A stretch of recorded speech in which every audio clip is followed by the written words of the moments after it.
안녕하세요, 여러분. 융합 네일아트 제2강 기초 핸드 페인팅 첫 시간인데요. 오늘부터 본격적인 수업을 시작해 보도록 하겠습니다. 자, 오늘 강의 내용은 크게 이 세 가지라고 보시면 되겠는데요. 첫째는 색채 배색의 효과, 그리고 둘째 재료의 성분 작용, 그리고 셋째 도트 네일아트에 대해서 오늘 학습 한번 시작해 보도록 하겠습니다. 우리 색채 배색의 효과가 어떤 것들이 있는지 한번 알아보도록 하겠습니다.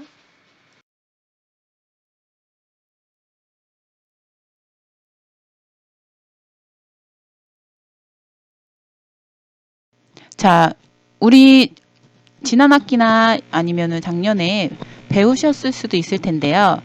색에 대한 개념입니다. 그래서 먼저 색채 배색에 대한 효과를 알아보기 전에 다시 정리한다는 그런 마음으로 가볍게 한번 개념을 먼저 짚고 넘어가도록 하겠습니다. 자, 색의 개념입니다. 색이란 눈이 빛을 받을 때 그 빛의 파장에 따라 각각 다르게 느끼는 감각이다 라고 했는데요. 즉 우리가 느끼는 색이 바로 감각과 관여가 된다는 거죠. 자, 색의 지각입니다. 색을 우리가 보고 느끼려면 무엇이 있어야 될까요? 그 조건은 빛, 그리고 눈, 물체가 되겠죠. 그래서 지금 자, 빛이 있고요. 광원이겠죠. 그리고 사람의 눈이 있습니다. 그리고 물체가 있죠. 그래서 물체가 만약에 검은색이라면 이것은 모두 흡수가 되겠네요. 반사되는 게 없이요. 근데 만약에 흰색입니다. 물체가. 그러면 광원에서 눈까지 반사가 돼서 이게 흰색이구나 라고 인식을 할 수가 있겠죠.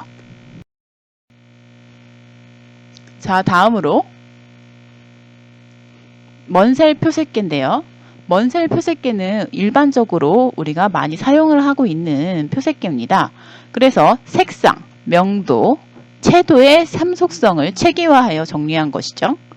그래서 빨강, R, 노랑, Y, 녹색, 그린, 파랑, B, 보라, P의 기본색과 주황, 연두, 청록, 남색, 자주의 중간색으로 총 10가지의 색이 구성된다.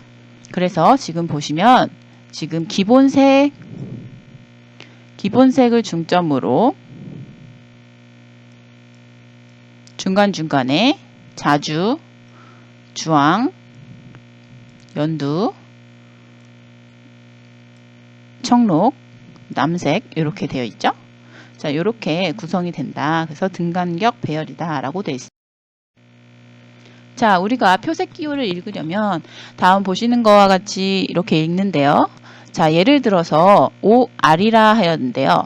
R, 색상이죠. 그래서 빨간색 계열입니다. 그리고 4는 명도요.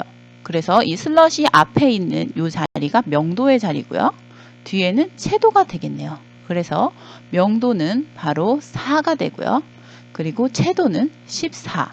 그래서 5R 4의 14다 라고 말을 합니다.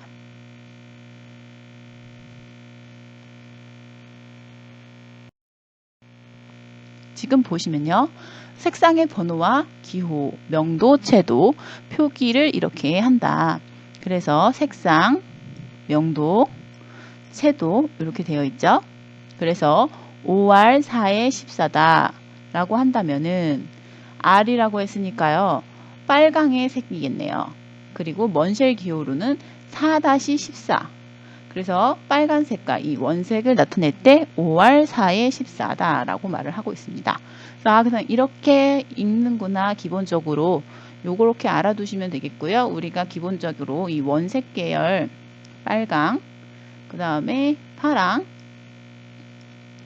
보라, 그리고 노랑, 초록, 녹색인 녹색. 네. 이렇게 알고 계시면 되겠어요. 요 정도만 먼쉘 기호가 어떻게 읽히는지 한 번씩 눈으로 봐두시면 되겠습니다. 그 다음 색의 삼속성. 다 알고 계시죠? 색상, 명도, 채도예요. 그래서 색상은 hue라고 해서 빛을 프리즘을 통과하여 분광시켜 나타나는 색의 종류를 구별하기 위해 붙여진 명칭이다. 빨강, 노랑, 초록, 남색 등이 있다 라고 했고요.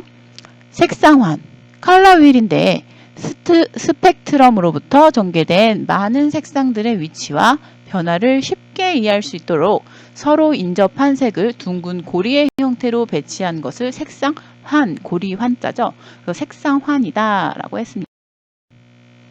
자, 색의 삼속성 가운데 명도를 알아보자. 그럼 명도입니다. 명도는 밸류 또는 브라이트니스라고 하는데 빛이 반사하는 양에 따라서 색의 밝고 어두운 정도를 척도화한 것이다. 그래서 이것을 우리가 그레이스케일이라고 해서 고명도, 중명도, 저명도 이렇게 스케일 아마 만들어도 보셨을 거예요. 이렇게 그레이스케일. 자, 시간 반사율의 고저, 높고 낮음. 주어진 광원을 중심으로 반사의 정도를 말한대요. 그리고 반사되는 빛이 많을수록 밝겠고 반사량이 적을수록 당연히 흡수한 양이 많으니까 어두운 명도라 할 수 있겠죠. 보시면 세 개의 삼속성 가운데 바로 명도 이어서 보시겠습니다. 자, 명도 밸류라고도 하고 브라이트니스라고도 하는데 자, 순수 검정이 0이다. 순수 흰색을 10이다 라고 했을 때 총 11단계로 나뉩니다. 따라서 이제 화학적 안료로 반사율이 0%의 순수한 검정과 즉 다 흡수한다는 얘기겠죠. 반사율 100%의 순수한 흰색은 불가능해요. 그렇기 때문에 1에서 9.5의 기호를 사용을 합니다. 자, 완전한 0과 10의 사용보다는 보통은 1에서 9.5를 사용한다는 거죠. 자, 중성색이 뉴트럴의 첫 글자인 N을 붙여서 표시를 하기 때문에 우리가 N1 이러면은 명도 1, 뭐 N2 보면 명도 2 이렇게 나타내는 것이다 라는 점 알아두시면 되겠습니다.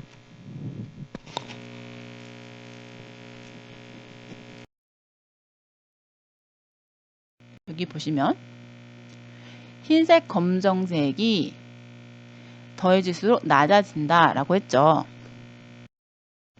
그러니까 흰색이라고 해서 채도가 높아지는 게 아니고 명도가 높아지는 거죠. 채도는 당연히 섞어서 낮아집니다. 검정은요, 명도도 낮아지고 채도도 낮아지겠죠. 그래서 회색 같은 경우에는 톤조의 변화가 이렇게 이것도 마찬가지로 채도도 낮아지고 명도도 낮아지는 그런 효과가 있습니다. 자, 색의 삼속성입니다. 색상, 명도, 채도. 그 중에 채도 이어서 보시면 회색 계열을 시작점으로 놓고 0이라 표기를 합니다. 색의 순도가 증가할수록 1, 2, 3 등의 숫자로 높아지겠죠. 색상에 따라 다르게 만들어지면서 OR이 14단계로 채도 단계가 가장 많고 청색이 8단계로 가장 적습니다. 그래서 OR인 레드가 가장 많고 그 다음에 청색이 8단계로 가장 적다. 이런 점 그래서 저랑 한 번씩 그냥 읽어보면 우리 빛의 삼원색은 빨강, 초록, 파랑이 있죠. 자, 보시면 반사의 과정을 거치지 않은 빛의 색을 직접 보는 것은 텔레비전 화면밖에 없고요. 모니터에서 색채를 보거나 혼합하는 경우, 즉 빛의 혼합입니다. 자, 이것을 다 고르게 혼합을 했다 그러면은 가장 밝은 명도의 흰색이 나오죠. 자, 그렇기 때문에 우리가 요거를 가감혼색법 아니면은 가법 혼색 이런 식으로도 많이 말을 하고 있습니다.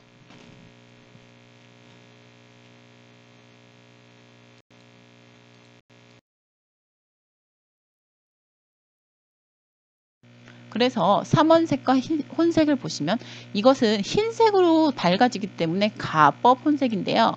가법 혼색에서는 어떤 게 삼원색, 빨강, 초록, 파랑 그리고 명도가 높아지겠죠.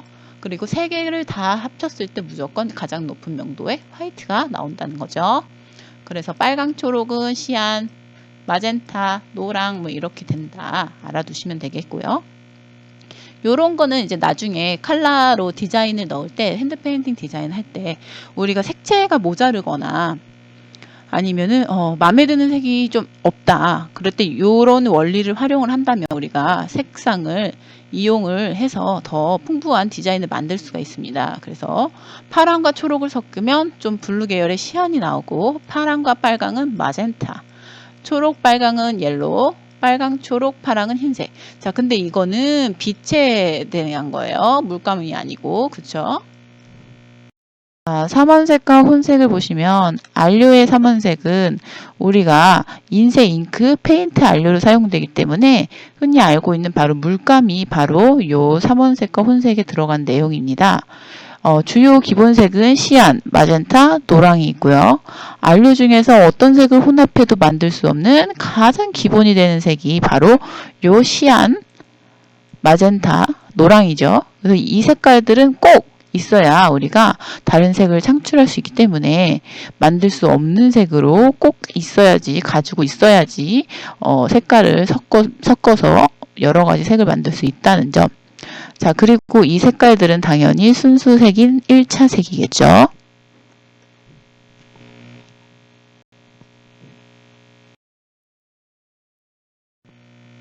자, 아까는 가법 혼합이었는데 간법 혼색입니다. 간법 혼합이라고도 하죠. 물체의 색을 만들기 위한 안료를 혼합하는 과정으로 혼합색이 원래의 색보다 어떻게 해요? 명도가 낮아져서 나중에는 블랙이 나오는 거죠. 그래서 세 가지의 기본색을 다 합쳤을 때는 블랙이 나온다. 그리고 자, 이거 보시면 마젠타랑 옐로우랑 섞었더니 레드가 나오고, 옐로우랑 시안이랑 섞었더니 그린이 나오고, 시안이랑 마젠타랑 섞었더니 블루가 나오더라. 그래서 RGB 값 많이 들어보셨죠? 자, RGB 요 정도만 알고 계신다면 우리가 물감을 활용해서 하는 디자인에서 많이 활용을 하고 적용을 할 수가 있다는 거. 다음에 1차 색과 1차 색을 더하면 당연히 2차 색이 되고요. 1차 색, 2차 색 더하면 3차 색이 되겠죠. 자, 그래서 1차 색, 1차 색 더했어요. 얘네 둘이 더하면 2차 색이 되고요. 얘네 둘이 더하면 2차 색이 되고요. 얘네 둘이 더했더니 2차 색이 됩니다. 그럼 2차 색, 2차 색 더하면 뭐라고요? 3차 색이 되고요. 이렇게 더하면 여기에서 3차 색이 나오고, 그리고 또 이렇게 더해주면 3차 색이 나오고, 또 더해줬더니 2차 색, 2차 색 더해줬더니 3차 색이 나오더라 라는 거. 그 다음 색상 대비입니다. 자, 색상이 다른 두 색이 서로의 영향으로 색상차가 커 보이는 현상을 색상 대비다. 색상차가 커진다는 것은 색상원에서 거리가 멀어진다는 것을 뜻하고요. 실제 색과는 다른 색상을 느끼게 하는 것을 바로 이제 색상 대비가 크다는 겁니다. 색상 대비가 일어나기 위해서는 명확하게 구별되는 색채가 필요하다. 예를 들어서 이 A라는 색과 B라는 색의 색상 대비입니다. 둘 중에 같은 보라지만은 여기 있는 보라가 조금 더 밝아 보이는 효과가 있죠. 색상 대비. 자, 1차 색끼리 색상을 대비한다. 기본 색끼리. 그랬을 때 색상 대비가 가장 강하게 느껴지는 게 바로 색의 삼원색입니다. 1차 색은 다른 색을 혼합해서 만들 수 없는 색이므로 가장 차이가 명료하다. 그래서 색상 대비로 인한 효과를 크게 주고 싶을 때는 이 기본 색들을 활용해서 색상 대비를 주는 디자인이 더 효과가 있다는 것이죠. 자, 그 다음 우리나라 민속 공예라든지 전통 의상의 색동 혹은 전통 건축의 단청 이런 데에서 주로 사용이 되고요. 색상 대비가 강한 구성은 시각적 자극이 강하여 시선을 집중시키는 효과가 크다라는 겁니다. 자, 우리나라의 그 민속 공예, 전통 의상, 색동 이런 것들 다 옛날에 고위층들이 입었죠. 고위층들이 연애 같은 거 하고 그럴 때 누구를 봐? 나를 주목하게 만들기 위해서 당연히 색상 대비를 크게 했겠죠. 그래서 기본색이 주로 많이 들어간 그런 색상 대비가 이루어졌다는 거죠. 자, 그래서 보시면 지금 여기에서도 기본색이 들어가 있습니다. 다 이렇게 원색에 가깝게 다 색상 대비가 이루어져 있는 걸 볼 수 있어요. 자, 그렇다면 우리가 1차 색 말고 그럼 2차 색으로 색상 대비를 해보자. 그래서 2차 색으로 색상 대비를 했더니 1차보다는 색상 대비가 덜 느껴진다. 느껴지긴 느껴지는데 뭐 1차 색처럼 많이 대비가 되지는 않고 그냥 조금 1차 색보다는 덜 대비됨을 볼 수가 있습니다. 자, 만약에 채도가 낮아진다면 그래서 저채도에서의 색상 대비를 보시면 자, 1차 색과 2차 색의 채도를 낮췄어요. 채도를. 그러면은 순색으로 대비를 했던 요 A보다 요 B 채도가 낮아진 이 B의 대비는 어때요? 강도가 낮아진 대비의 강도가 낮아진 대비가 더 낮아진다는 거죠. 효과가 마찬가지로 자 여기를 보시면 순색 이외에 보라나 뭐 청록이나 이런 색깔들이 들어가 있어요. 자, 이런 것들이 이제 색상 대비가 조금 절충이 된다는 거, 완화된다는 거. 여기도 2차 색의 색상 대비가 나타나 있죠. 2차 색의 색상 대비 보시겠습니다. 자, 2차 색은요, 우리 1차 색끼리 혼합했을 때 나오는 이 색깔들이 다 2차 색이다 라고 했는데요. 자, 2차 색인 주황에 노랑과 빨강이, 그리고 보라에 빨강과 파랑이 포함되고 초록에 노랑과 파랑이 포함되었으므로 1차 색보다 2차 색이 2차 색보다는 3차 색 대비가 더 약하다라고 되어 있는데요. 자, 이것은 색깔이 이 순색에서 멀어질수록 1차 색에서 멀어질수록 2차 색 혹은 3차 색이 될수록 더 대비가 어떻게 되며 줄어들죠. 그래서 1차 색, 2차 색, 3차 색이 있는데 이 세 가지 중에서 가장 색상 대비가 가장 두드러지는 것은 바로 요 1차 색이고 가장 약한 것은 요 3차 색이죠. 눈으로 보시면 알 수 있죠. 그래서 이렇게 이해하시면 되겠습니다. 자, 그 다음에 지금 화면에 보시는 게 3차 색인데 우리가 앞서서 1차 색이랑 2차 색의 예시자료 1차 색이랑 예시자료 2차 색 보시면은 그때보다 좀 눈이 덜 아파요. 예. 색상 대비가 조금 덜 되고 있어요. 더. 그렇기 때문에 이렇게 3차 색으로 갈수록 마찬가지로 색상 대비가 약해진다, 줄어든다 이렇게 보시면 되겠습니다. 그래서 정리를 해보자면 1차 색의 색상 대비는 이렇게 가장 색상의 대비차가 크고 지금 보시면 또 뚜렷하게 드러난다는 거. 2차 색은 또 1차 색보다 좀 덜 나타나고 3차 색의 경우도 1차 색, 2차 색보다 더 덜 대비 느낌을 준다는 거면 세퍼레이션 배색일 때 하나밖에 없어요. 캐주얼 이미지, 그쵸? 자, 그라데이션, 캐주얼 모던, 클래식 댄디, 악센트는 캐주얼 모던, 댄디, 정리 배색은 로맨틱, 내추럴, 엘레강스, 시크. 색조 배색은 모던, 내추럴, 엘레강스, 시크, 댄디. 색상은 캐주얼, 로맨틱, 클래식 이런 식으로 세퍼레이션 배색 보겠습니다.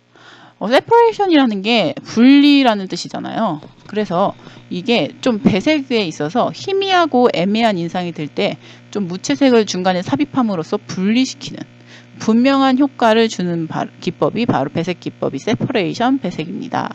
그래서 명쾌감을 줄 수 있고 배색의 효과를 분리시켜주는 기법으로 무슨 이론을 기본한 쉐브럴의 조화 이론을 기본으로 한 배색 기법입니다. 주로 무채색을 사용하고요. 금속색을 쓰는 경우도 있습니다. 무채색이나 금속색, 뭐 은색, 금색. 이 기법은 건축, 회화, 그래픽, 텍스타일, 스테인드 글라스, 애니메이션 등에서 주로 사용되고 있죠. 그래서 색상의 이번에는 대비를 활용한 그런 색상 대비를 활용한 효과를 보시겠는데요. 지금 보시면 색상차의 대비죠. 콘트라스트, 색상 콘트라스트고요. 자, 명도차, 밝고 어두움의 대비. 그래서 명도 콘트라스트. 자, 채도의 높고 낮음에 따른 대비차. 그래서 채도 콘트라스트가 있습니다. 자, 그 다음에 카마이유 배색 기법이 있는데 카마이유 배색은 거의 같은 색에 가까운 유사한 색을 사용해요. 그래서 언뜻 보면은 한 가지 색으로 보일 수도 있습니다. 근데 톤의 변화가 거의 없습니다. 색상의 차이도 톤의 차이도 거의 비슷해서 뚜렷하지 않은 애매한 배색으로 톤인톤 배색과 유사합니다. 패션 분야에서는 동일한 색상의 질감을 달리하였을 때 느껴지는 미묘한 차이의 배색을 말합니다. 자, 우리 뷰티 디자인에서도 마찬가지예요. 이 카마이유 배색을 활용할 때는요, 질감의 차이를 두어가지고 조금 질감의 차이를 두어서 좀 색상을 통해서 표현할 수 있는 것들을 보완을 해주는 그러한 효과를 주고 있습니다. 자, 포카마이유 배색은 색상과 톤이 약간의 변화를 가진 배색입니다. 자, 색상과 톤이 약간은 변화가 별로 없었어요. 그래서 질감을 활용을 했었는데 이번에는 약간의 차이가 있다는 거죠. 그래서 원래는 프랑스어 접두사인 포가 모조품, 가짜라는 뜻이고 이질적인 소재를 조합함으로써 생기는 미묘한 색의 효과를 가리키기도 합니다. 그 다음에 비콜로 배색인데요. 국기에서 주로 많이 사용이 되는 배색 기법입니다. 그래서 프랑스어 두 개의 라는 의미로 두 가지 컬러를 사용한 배색 방법입니다. 두 가지 컬러. 자, 빨강과 하양, 파랑과 하양, 뭐 여러 가지 색깔들이 있겠고, 비콜로는 영어식으로 바이컬러라 부르며 여러 나라 국기에서 그 예를 찾아볼 수 있듯이 분명하고 상징적인 강한 배색에 많이 사용이 되고 있습니다. 국가기 때문에 그 나라를 상징하고 대표하고 시각적으로 많이 부각되어야 하기 때문에 강한 배색으로 합니다. 드리콜로 배색은요, 트리라는 프랑스어 세 개의 의미로 세 개의 컬러를 이용한 배색 방법인데요. 아까가 두 개였다면 이번엔 세 개입니다. 비콜로 배색과 같이 상징성이 강한 국기들의 배색들이 해당되면서 변화와 리듬, 적당한 긴장감을 주는 것이 특징이고요. 3색의 색상이나 톤의 조합에 의해서 명료성이 굉장히 강하다는 것이죠. 우리 톤온톤 배색은 톤을 겹치다라는 뜻인데요. 동일 색상에서 두 가지 톤의 명도차를 비교적 크게 둔 배색을 말해요. 그래서 색상은 동일하고 인접하거나 유사한 색으로 선택을 하시고 농담 배색을 크게 하고 있습니다. 이걸 보시면 사진에서도 느낄 수 있듯이 통일감과 안정적인 느낌 느껴지시죠? 네, 다음으로 넘어가겠습니다.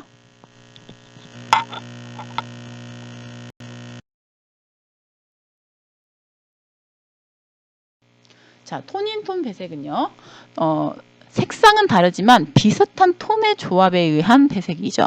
색상은 동일 톤을 원칙으로 인접 또는 유사 색상의 범위 내에서 선택을 하는 것이 효과적입니다. 다음 토널 배색은 톤의 형용사로서 조색의 어울림이라는 뜻을 가지고요. 도미넌트 톤 배색이나 톤인톤 배색에서 같은 종류의 배색, 특히 중명도 중채도인 중간색계 덜 톤을 기본으로 사용하는 배색입니다. 덜 톤을 주로 사용합니다. 이 배색을 사용하면 마찬가지로 차분하고 안정된 느낌을 얻을 수 있고요. 예를 들면 채도와 명도가 중간 톤인 빨간색과 노란색, 초록색을 배색하는 기법이라 할 수가 있습니다. 여기도 빨간색, 노란색, 초록색인데 다 채도가 낮아졌어요.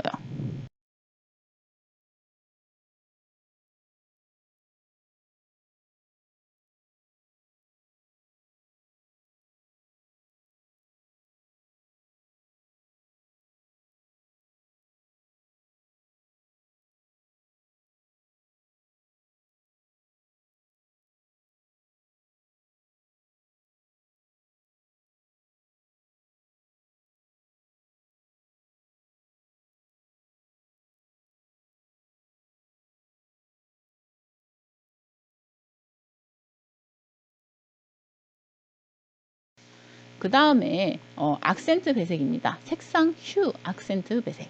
단색 배경에 포인트 강조색이 하나만 들어가는 배색이고요.